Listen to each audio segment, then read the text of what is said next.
Je pense que c'est une question qu'il faut plutôt poser aux avocats de M. Khalifa Ababacar Sall, parce que c'est eux qui ont saisi la CEDEAO, la cour de la CEDEAO, de 3 requêtes. Donc, et à ce stade, nous avons été convoqués pour le 30 janvier. Mais je précise que cette procédure qui est pendante devant la cour de la CEDEAO, cette procédure n'a aucune incidence sur la procédure pendante devant le tribunal de grande instance hors classe de Dakar et qui sera évoquée le 23 janvier.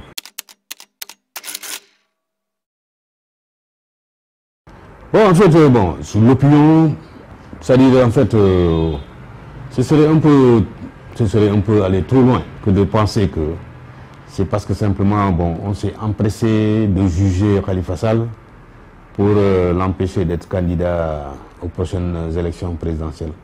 Vous savez, en fait, le dossier de M. Khalifa Ababacar Sall est un dossier qui est très simple, qui n'a pas besoin vraiment d'une longue instruction. C'est un dossier qui aurait même pu ne pas passer par la phase de l'instruction. Parce que c'est un dossier de flagrant délit. Je précise bien, c'est un dossier de flagrant délit. C'est-à-dire, les personnes poursuivies ont été pris la main dans le sac sur la base de pièces à conviction qui ne souffrent d'aucune discussion. Donc, c'est un dossier de flagrant délit. C'est pourquoi vous avez remarqué que l'instruction a été ouverte au mois de mars et clôturée au mois d'avril. C'est-à-dire que l'instruction n'a pris qu'un seul mois. Si le parquet a estimé nécessaire de confier, d'ordonner l'ouverture, de requérir l'ouverture d'une information judiciaire, cela relève du pouvoir du procureur de la République. Mais, c'est-à-dire que c'est un dossier qui ne devait même pas passer par la phase de l'instruction. On aurait dû le programmer directement en flagrant délit. Tellement que les faits sont clairs, les faits sont constants, les faits sont indiscutables et indiscutés. Donc c'est pourquoi j'estime qu'il n'y a pas de précipitation à ce niveau. C'est-à-dire que c'est un dossier qui est en état d'être jugé.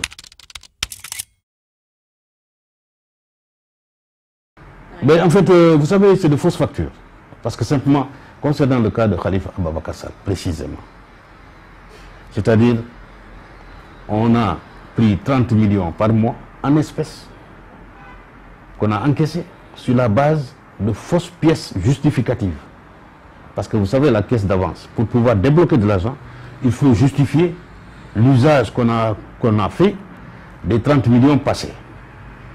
Donc, pour justifier l'usage des 30 millions et entraîner le déblocage des 30 autres millions, donc on présentait de faux PV de réception de riz et de mil et de fausses factures établies par un GIE dont le président est un vendeur de café Touba, donc qui n'est même pas au courant.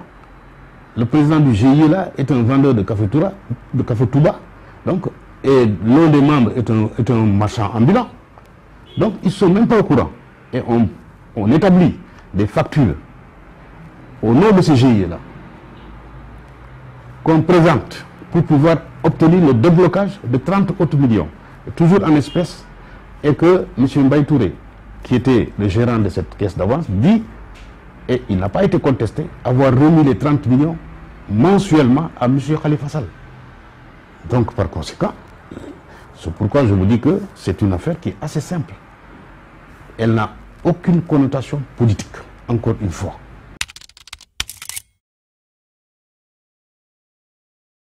Encore une fois, c'est à ce stade-là qu'on essaie de semer une confusion. M. Khalifa Ababacar Sall et les autres co-prévenus n'ont pas cautionné. Ils ont demandé l'autorisation de fournir une caution en nature. C'est-à-dire, ils ont pris un certain nombre de biens de M. Khalifa Ababacar Sall, de Mbaye Touré et de certaines personnes, c'est-à-dire des tiers. Ils ont procédé à une évaluation unilatérale, sans expertise contradictoire. Donc, ils disent que ça fait 2 milliards. Et ils proposaient aux juges d'instruction de les autoriser à consigner, à fournir ces biens-là à titre de caution. Donc, en fait, le juge a rejeté la demande. évidemment avec l'avis de l'État, parce que l'État a été saisi pour recueillir son avis. L'État a estimé que les garanties données n'étaient pas suffisantes, parce que simplement vous ne pouvez pas expertiser de manière unilatérale des biens et dire et donner à ces biens une valeur et dire que voilà ce que je propose. Au contraire, ce qu'on pouvait faire à la limite, c'était de dire aux juges, nous offrons de consigner, de donner à titre de cautionner des biens et nous vous laissons le soin de désigner un expert pour les expertiser. Mais ça n'a pas été fait. Ça n'a pas été le cas. Et donc, par conséquent, il faut qu'on évite de se faire manipuler. Il faut qu'on évite de semer la confusion dans l'esprit des Sénégalais pour faire croire qu'en réalité, le Khalifa Ababacar Sall et les autres ont fourni une caution qui a été rejetée. Non, ils n'ont fourni aucune caution. Moi, je vous dis simplement, bon, concernant Karim Wade et Khalifa Ababacar Sall, c'est deux cas différents. Parce que M. Karim Wade était poursuivi dans le cadre d'une procédure d'enrichissement illicite. M. Khalifa Ababacar Sall, lui, il est poursuivi dans le cadre d'une procédure de détournement de deniers publics. C'est clair. M. Karim Wade n'était pas poursuivi pour détournement de deniers publics. Il était poursuivi pour le délit d'enrichissement illicite. Donc, c'est deux cas différents. Qu'on ne fasse pas la confusion. Maintenant, si Khalifa Ababacar Sall, c'est son droit le plus absolu de saisir n'importe quelle juridiction, qu'elle soit nationale ou internationale, qu'il aille plaider devant Abuja, nous irons, parce que nous avons reçu notification des requêtes qui ont été déposées, et nous allons déposer des mémoires. Et le 30 janvier, nous irons là-bas. Parce que tout ce qui a été soulevé par M. Khalifa Ababacar Sall et les autres, dans ces requêtes-là, ont déjà été tranchés par la chambre d'accusation. Notamment le problème de l'immunité parlementaire. Le droit à un procès équitable. Avant de parler de droit à un procès équitable, il faut d'abord que le procès ait lieu. Mais le procès n'a pas encore eu lieu, tu dis qu'on a violé ton droit. De quel droit? À un procès équitable. Et tu dis dans la requête, oui, je demande à l'État du Sénégal de citer des témoins à décharge. Mais non, c'est toi qui dois pouvoir citer des témoins à décharge. Ce droit-là, on ne te le dénie pas. Et également, vous parlez, M. Khalifa Ababacar Sall parle dans sa requête d'une demande d'expertise. Mais ces demandes-là, elles peuvent être fournies devant le tribunal. Et il n'appartient pas à la Cour de justice de la CEDEAO de donner des injonctions aux juridictions sénégalaises. Cela ne relève pas de sa compétence, encore une fois. Cela ne relève pas de sa compétence. Et la Cour de la CEDEAO l'a toujours affirmé dans toutes les décisions qu'elle ne peut pas s'ingérer dans le fonctionnement des juridictions nationales. Parce que cela ne relève pas de son rôle. Ce n'est pas une juridiction supranationale, non.